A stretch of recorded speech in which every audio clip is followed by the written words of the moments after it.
now to become, congressman. It probably put fire in her. She just lost It her man. probably would. She said she didn't have anybody else there. That was all she had. But he was like and look at the difference between him and what's it called? Is it the one who died in by Trump? Look at the difference. He had a record. Okay, that's fine. We don't at that point we don't even care about the record. That's the only thing that's the picture that they showed on all of the news outlets. Yeah, that's all they're showing.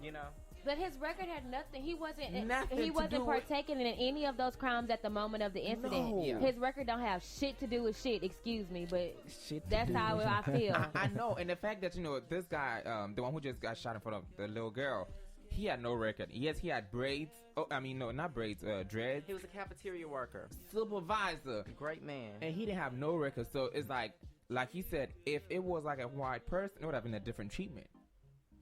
I totally. I mean, that's not it is. It's like, that's what I, when I seen all this stuff, the first thing that I asked myself is, what can I do to make this better? Who can I talk to? What can I say? And the first thing that I thought of was just trying to make a change in myself. Exactly. Because it started small. It started okay, now I can let people over on the freeway. That's where it let me just be a better person. Yeah, because when people see you, then that'll make them think your about light themselves. unconsciously allow others to do the same. Yeah, that's real. Yeah. Like Michael Jackson says, it starts with the man in the mirror. People think it's corny, but that's the truth. He who laughs first laughs. I mean, but that's just ridiculous. I mean, coming to think about, I can't even picture myself just walking down the street and a cop stopping me. I'll be like, bro, for real? And I'm scared. I really am scared of the police. I can say that. I'm scared of the police. Yeah. I'm scared to be an American citizen because I'm a black man and I feel like people don't like me. And honestly, I guess I'm going to give you a different, like how you say, how you feel about those groups. Just think about the person that has been charged in life with something that puts them in a certain category and they're actually doing right. They're actually going to college, working, taking after their child. And there's some things in life that they can't get because of that charge. Now, when the police officer pull them over and they run their driver's license, the first thing they're going to see is that they've been charged before. And that automatically triggers a police officer to act towards that person a different way. And it's the new form of segregation. It's like having a record is the new black. It's more blacks in jail today than there was slaves in the 1800s. Yeah, because that's the new way of enslaving us. Of course, they can't put physical shackles and keep us against our will, but they can plant weapons on us, plant drugs on us, stop us for frivolous things and make it seem like we were doing something we weren't supposed to be doing. Like in the Alton Sterling case, he yells at the man and tell him, get on the ground. Well, sir, he's already on the ground. He had no way of moving. You just fired a shot into his chest. Where the hell was he gonna go? I mean, his chest, there's a problem. Why did you shoot his legs, something like his knees, something so he cannot even move. So exactly. And it's like they have their egg down pack. As soon as they shoot, they're like, stop, freeze, don't do anything. Yeah. Why are you jumping away now? You should have been jumping away. You can hear the terror in their voices. I think they're genuinely scared of us, honestly. I don't think they're genuinely scared of us. They might be scared by the repercussions. They were scared that they seen that camera. That's exactly what it was, because, excuse me again, but he yells out, fuck! He yells out, fuck, immediately after that. And then in the second case where the woman was all calm, he said, I told him not to reach for it. He basically told on himself, because in the video, it doesn't state that there was him having a gun was being, told. So you're acknowledging the fact that this man told you he had a weapon and he had his paperwork on him, and as he was going to get his proof, you exiled this man in front of his family. It's like The Purge. Y'all, if y'all haven't seen The Purge, I didn't want to see. No, because it's crazy how they make these movies and it's relevant to today. It is like everything that happens. As I feel like a simile or a metaphor to Black lives. Because you have a lady in the movie and she's like running for government, but soon as Purge night comes, everybody's trying to get her because she's trying to stop the Purge as president. Oh, wow. It's like scary. It is, and my thing is like, one of my friends we were actually talking, and he was like, well, now he's going to drive and put his lens like on the dashboard, so when you stop him, he ain't got to reach for it anymore. Yeah. Look, and you probably still get shot. You probably will. I mean, what's it called? A lot of these people who were killed had no weapons. Like, that was the one guy that had a weapon, and his was licensed. Trayvon Martin did not have a weapon. You know, and this stuff was happening before, you know, even with Emmett Till. Tamir who Rice was murdered years ago. Like, that was like one of the first. He was a teen from Mississippi, who was from up north, who came to Mississippi and got in trouble with a white girl, and they killed him. He whistled at the white woman. Yeah. Oh, yeah. But, you know, in Africa, I mean, where I come from, it's not a crime. You can actually snap at somebody, just grab your attention. But I realize it's very offensive to people down here. But does that justify? Did you see that? That was a handsome young man. Did you see his face? It didn't even look the same. He looked like a complete, totally different person. I mean, they didn't blow him up. Yeah. And I think that's. But what can we do, like, as our generation? Yes, that's why I wanted. That was going to be my next point. Question. Okay. You know, you have this platform, Kabute, with your show. So I wanted to, you know, give the listeners maybe some different outlets. If y'all log on to, I know it may sound frivolous, but Beyonce, if you go to her Instagram, in her link, she has different links where you can go and sign a petition or sign up and volunteer. Kim Kardashian also has a link in her website as well. Those are just two of the outlets that I've seen. And also check your emails, because I've just been getting emails from different, you know, circuits asking me to sign petitions and things like that. Yeah, and it is. I mean, like you said, what are we going to do? And I'm glad, like, all of us in here are pretty much journalists. Yeah, we are. Yeah, we are. Yeah. This is what we're gonna do. This is our platform. And this that's is what we're doing for us, because no one is gonna tell our stories better than us. That's what made me want to be. Because when I grew up, you know, black people, I didn't have the best perception of black people. I didn't have the best perception of TSU. Me either. Me too. I did not want to come here. But you know, from experience, changed that, and I just want to share that knowledge with others who are not aware. Exactly, and I think, like, you know, everything that happens, you have to experience it for yourself, because, you know, listening to people sometimes doesn't really always go well. Sometimes it's very important to listen to people to tell you what to do, but sometimes them people don't know shit anyway. No, everybody is just a squirrel in this world trying to get a nut. You know, we're all trying to figure it out. You know, and can we just talk about the closest one to us right now, Dallas?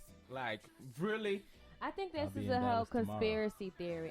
I do agree with the conspiracy about the martial law, that they are doing this to distract from, you know, the cases that just happened. And, you know, I really feel like something bad is going to come from this, because you think they was just shooting us for no reason. Now they have a reason. So, but what can we do to, like, before it gets out of hand? I mean, like you said, it starts with yourself. You know, you can just, as much as you can, try to do the right thing and be the right person. If they pull you over, please comply. I don't want to live in the Hunger Games. This is like prime example. Just a couple nights ago, I was literally stopped on my street. It had to be maybe like 2:00 in the morning. The officer claimed that I had a back tail light out, which when I got out the car, I didn't, you know. But luckily, I knew a police officer in the area, and I called him. I was like, hey, it's late.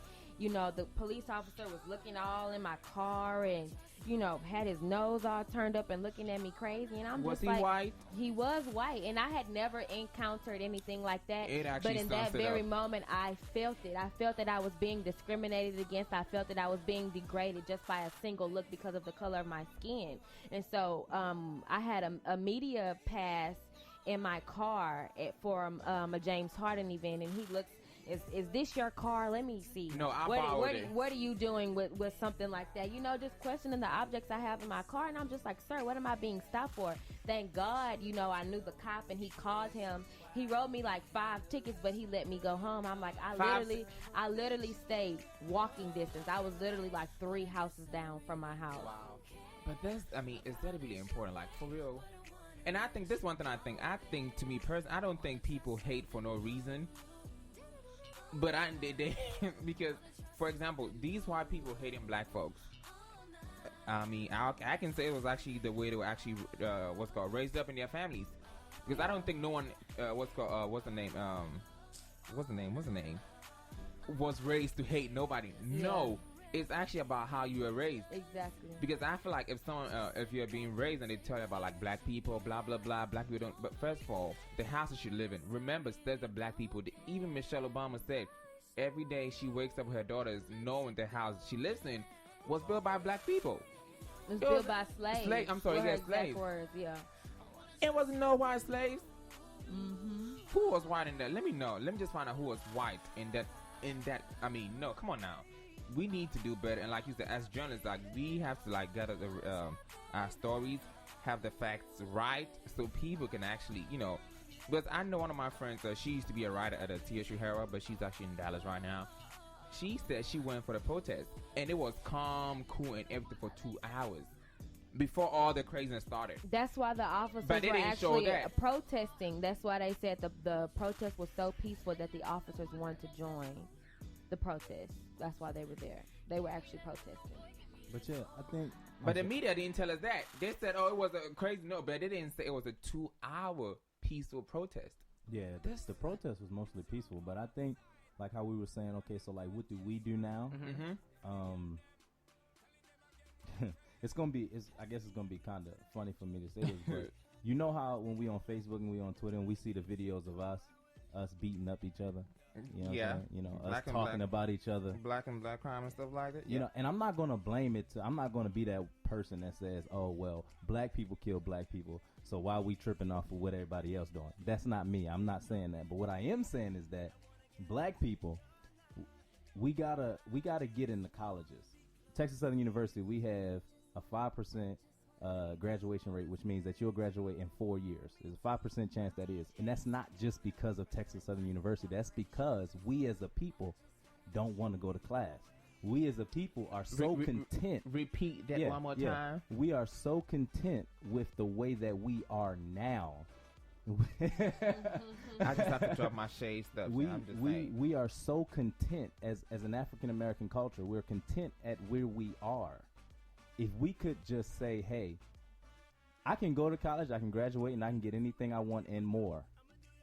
That's when things will change. We can't change the world just as high school graduates, just as high school dropouts. We can't change the world like that. It's just not going to work. We all know that.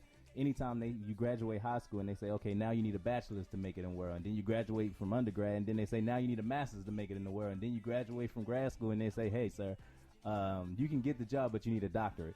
So all of that is to say is that, you know, y'all saying, so what do? We have to educate ourselves. We have to empower ourselves. We have to empower each other. We have to educate each other. We have black doctors. We have black lawyers. We have black politicians. We have black police officers. We have to support black people. You know what I'm saying? The other races don't have problems doing that. If you look at the Jewish community, it takes 30 days for $1 to leave the Jewish community. 30 if you days. even look at the time period before, you know, blacks were, everything was equal, our community was much richer because we had our own banks. We had our own Black Wall Street. We supported each other because we could only work for each other. And a lot of times we didn't want to go eat those other places because we had to eat in the back. And that was the only time people started making an effective change, when you start affecting their pockets. That's the only time change was made with Rosa Parks. Exactly. When they walked out at the buses. That's the only time they were able to do something. Exactly. That brings me to my next point. Hit them where it hurts. Let's start supporting our black businesses more. Let's start eating at the mom and pop shops. Yeah. Like, I mean, that's the but way it works. then you have to be realistic. Sometimes you go to the mom and pop shops, they don't know how to talk to you. Yeah. You know? Well, find the ones that do. I don't know. You know, let's just try to find even something. you know, the Chinatown that they have here in Houston. Did you know that even though they are under Houston Police Department, They got their own police. they have their own police? Yeah, their own police. And that's because when the police went there in the 80s, they rioted. They made a riot. It was not going down. They fought for each other. Now they have their own. They have several Chinatowns across the city. Yeah. So And what? It's just black people. We are okay with just saying, you know, if it's not happening to me, I'm not gonna do nothing. I just feel like I hate to put that's my what it people is. down because I'm so pro-black. But when you look at other communities, like he said, the Jewish community, it takes 30 days for $1 to leave out. Hispanics, you will see them build a whole estate on the back of their house. They can do it. So They family. can have their own country. But when it Because comes to black, they know how to build the streets. Exactly. I know. They don't mind working. They don't care. They're going to do what they have to do. But when it comes to black people, you will see excuses. You will see black people trying to pull black people down. I mean, turn on Love and Hip Hop. Turn on Basketball. That's something we got to talk about. Anybody wants to know like what's going to happen in Houston, Mayor Sylvester Turner is planning a visual for the victims. Oh, It's going to be announced later. Okay. So be looking towards the news for that. That's awesome. Yeah. But no, that's real what you started, though. What you started when you was talking about Basketball Wives and Love and Hip Hop, and how we have the girls that were supposed to be on Basketball Wives of Houston, right? Yeah, they actually came here. Yeah, and they were saying like, we were going to be on, but then they started seeing that our story was too good, so then they didn't want us no more. They didn't, because they didn't have too much drama. But you know, they create the drama. Yeah. You know, they create it. All that scripted. Yeah, you know, all of the scripted. Like even at the Little Love and Hip Hop Houston thing, you know, they was like, hey, sing just Britney's song. and then just Brittany, you're just gonna let her sing your songs like that? You know, like that's hashtag all the shade. Yeah. And for example, I put on my Snapchat this morning about this whole dating show. I said, look, I am too crazy to be on a dating